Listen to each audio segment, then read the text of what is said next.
Ahoj kamarádi a rodino, chodí mi od vás docela hodně dotazů. Jaký tady máme počasí, jaké je teplé moře, kde bydlíme, čím jezdíme. Takže jsem se rozhodl, že vám nahraju takovou krátkou sumarizaci toho, jak se tady máme a tak, jak to vypadá přímo u nás. Naše ubytko je moc hezký, máme apartmán 3ložnicový, respektive 2ložnicový, 3pokojový, kdy máte takovouhle terasu, kde se můžeme houpat na houpačce. Máme odsud přímo výhled na moře a zrovna tady akorát Nikol cvičí body balance. A čím jezdíme a co děláme, tak to vám ukážu za chvíli.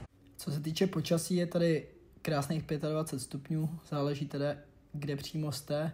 Tam, kde jsme my, teda pod jízde Abona, to je jihovýchodně, tak teda hodně fouká, ale jinak je tady fakt teplo. Co se týče moře, tak to má nějakých 20 až 22 stupňů, takže fakt na koupání super, děti se v tom cachtají, což je docela znamení, že je fakt teplý.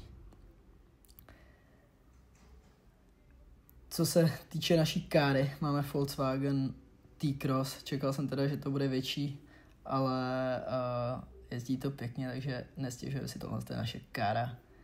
Včera jsme si udělali výlet do vesničky Maska, která je proslulá tím, že je v horách a jsou u ní úplně krásný výhledy, takže tam byly takovýhle výhledy na oceán, na hory, na celý ten sever, bylo to fakt paráda. Vlastně u té Masky jsme šli i na takový malý hike, který Nikča našla. Děti to zvládly, až bych řekl, nad očekávání dobře. Matěj ale bohužel na začátku cesty spadnul na kaktus a zapíš si ho do zadku, takže musel sundat kalhoty a statečně šlapat celou cestu bez kalhot.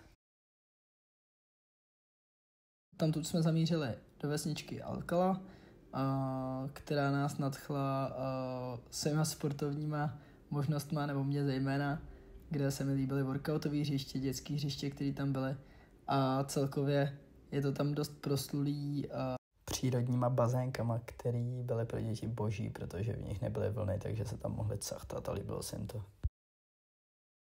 A pokud by vás cokoliv zajímalo, tak určitě napište a rádi na cokoliv odpovídáme. Mějte se skvěle, zdar.